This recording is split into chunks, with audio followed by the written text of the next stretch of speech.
everyone, my name is Rachel. Welcome back to my channel. So as promised in my autumnal reads slash recommendations video, I'll of course link that up in the cards above, I am going to do a separate video today all about my favorite thriller and horror novels.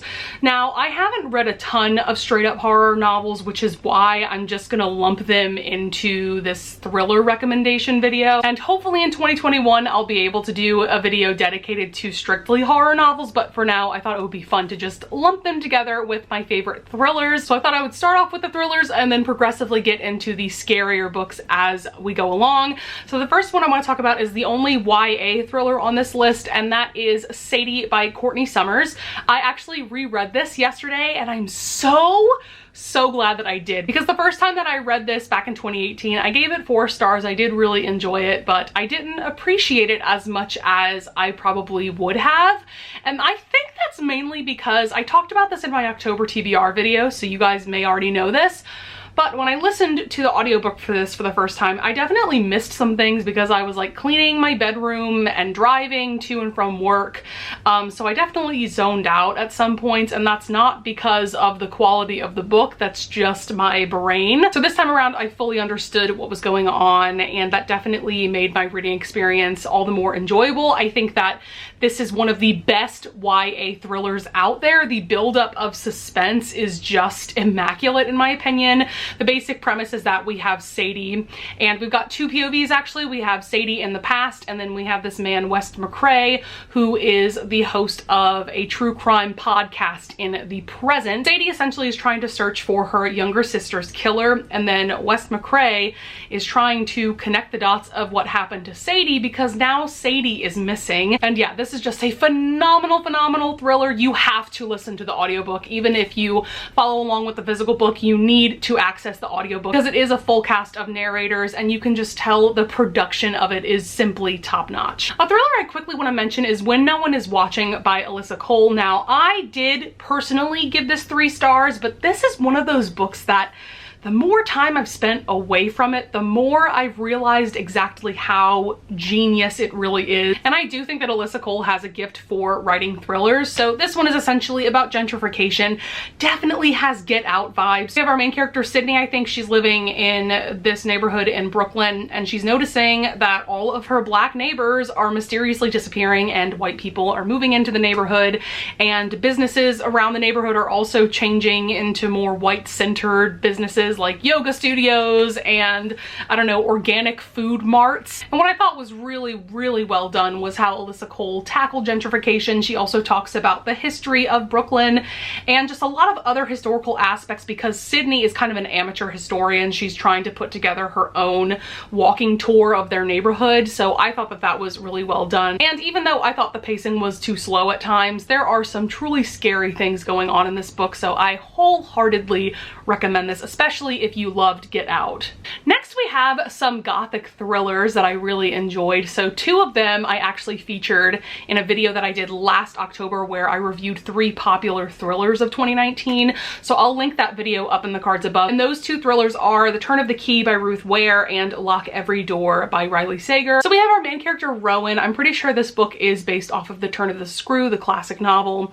And she ends up moving to this really smart house, I think in the Scottish Highlands, to watch over the house and be a nanny for the 3 kids that this couple had. But the parents end up leaving her alone with the kids in the house, and really weird things start happening. I adored the open-ended ending of this one. I love when thrillers have those kind of endings. And then the other book that I want to talk about that's also in that thriller review video is Lock Every Door by Riley Sager. Again, another fantastic gothic thriller. This one centers on our main character. She ends up moving to this very mysterious apartment building called the Bartholomew, which is in the Upper East Side of New York City. And she is house sitting for, I think, the penthouse apartment there or something. It's like a really luxurious apartment. And again, weird things start happening. This book also gives me Get Out vibes. I did think the buildup of suspense was a little slow, which is why I didn't personally give it 5 stars, but I still wholeheartedly recommend it. It's really creepy. And then another gothic thriller by Riley Sager that I want to talk about is Home Before Dark. This is his most recent release. It came out this year. And this one centers on our main character, Maggie. When she was a child, her and her parents lived in this really creepy mansion, and they ended up moving out in the dead of night because some really scary things were happening there. And so then her father ended up writing this nonfiction book called House of Horrors about their experience in the house. And so this book has 2 different POVs. We have Maggie in the present as she is now moving back into this creepy mansion after her father has passed away. And then we also get excerpts from the House of Horrors book, and I loved getting those 2 different POVs. It definitely added to the eeriness and the creepiness of this house and of the story in general. I personally gave this 4 stars because the plot twist to me wasn't all that shocking, but maybe to you it would be. Next thriller I want to mention is Little Secrets by Jennifer Hillier. This is a story about a woman whose young child gets kidnapped at the very beginning of the book. So if that's something that might be triggering for you, maybe avoid this, but I really loved this. I ended up giving it 5 stars. I just love the way that the author developed the 3 major characters, and I think we get at least 2 POVs, maybe 3. And it was just really interesting to see how these characters interacted with each other, and also how their lives were very separate from one another, and how these characters played into the mystery of what happened to this child. Where did this child go, you know? The next one that I want to mention is Jane Doe. I cannot remember the author. I think it's Victoria Helen Stone. I mean, obviously I'll have a picture up here, but this is the perfect thriller if you just want a good revenge story. We have our main character, Jane. She decides to literally change everything about her appearance and her personality to worm her way into this man's life that she is trying to get revenge against, and it is just so juicy and so much tea, so much drama. I loved the ending of this. I thought it was just so satisfying. I just loved being in Jane's mind the entire book, and I also adored the narrator for the audiobook, so if you want to go that route, I wholeheartedly recommend that. The next thriller I want to talk about is Verity by Colleen Hoover. This one is kind of polarizing. I know a lot of people hated this book, and I can understand why. First of all, this is Colleen Hoover's only thriller, and this is the only book by her that I have read. I don't really have a full knowledge of her writing style yet, because she usually writes very emotional and angsty romances, but this is definitely not that. Yes, there is a romance involved, but it is a thriller. It is a mystery novel. So we have our main character, Lo, and she's definitely a struggling author, but she gets this mysterious offer to write some books in a series for this really famous author that is now very sick, very ill. She doesn't have the ability to write the novels herself anymore, so they're just gonna have Lowen write them and publish them under this other author's name, but of course she's gonna get compensated for it. And so she ends up actually moving into the house where this author and her husband and their child lives. And man, this is such a psychological thriller. Definitely messes with your mind throughout. I will say huge trigger warning if you are someone that has unfortunately suffered a miscarriage, or if you find that kind of topic triggering, definitely avoid this book, because at some points even I found it hard to read. I don't want to get too in depth about it, but yeah, just know that going into it. I personally love the way that this book turned out. I know a lot of people didn't, but I think that it is a book that's worth trying because it really messed with my mind. Next up we have The One by John Mars. This is kind of a sci-fi thriller about this dating app that uses your DNA to get you literally the perfect match, the perfect soulmate for you. And so we're following, I think, 5 completely different POVs. One of them is a serial killer, so that's interesting. There were just so many plot twists throughout this novel. I swear that at the end of every chapter there was a plot twist, and I literally was just gasping because I was listening to the audiobook. I remember I was driving to and from work while I was listening to this audiobook, and I was just gasping so much while listening to this. It's just a really great book. Then we have No Exit by Taylor Adams, and oh man, this book brings the suspense. From page 1, I was on the edge of my seat, and wow. So this is about our main character Darby, and she ends up getting trapped at this rest stop because there is a snowstorm. She's trying to drive home, I think, and there is this van parked right next to her at the rest stop, and she sees that there is a little girl in a cage in this van. And so now she's trying to figure out how the hell is she gonna save this girl from the van. And oh man, there are genuinely some very scary parts of this book, and it takes place in like 12 hours, I think, in one night. And I made the mistake of listening to this audiobook while I was driving at night. I can vividly remember driving around at night to and from opera rehearsal, and it was very foggy outside, and I was listening to this book and I was just genuinely scared, like gripping my steering wheel. Ugh. So good, so scary, highly recommend. I quickly wanted to mention a romantic suspense novel that I really enjoyed. That's Whiteout by Adriana Anders, I think that's the author. And this one, God, I feel like I've been reading so many books lately about viruses. So this one takes place in Antarctica, specifically at a scientific research facility. We have our two main characters. The heroine, I think, is a cook for the scientists that live there, and then our hero is a scientist. I think before the book started, he discovers this long dead virus just in the ice in Antarctica, but then these bad guys show up and they want the virus for themselves to use as a bioweapon. And so essentially our hero and heroine end up going on the run, literally just like trudging through Antarctica to get to another research facility so that they can just get away from the bad guys. And man, this book definitely had a lot of suspense, and the romance was pretty good too, but for me, my favorite part definitely was the suspense. Next up, we have a very popular thriller that I'm sure a lot of you have heard of. This is The Woman in the Window by A.J. Finn. We have Anna. She lives in New York City, I believe, and she has agoraphobia. She does not want to go outside for any reason whatsoever,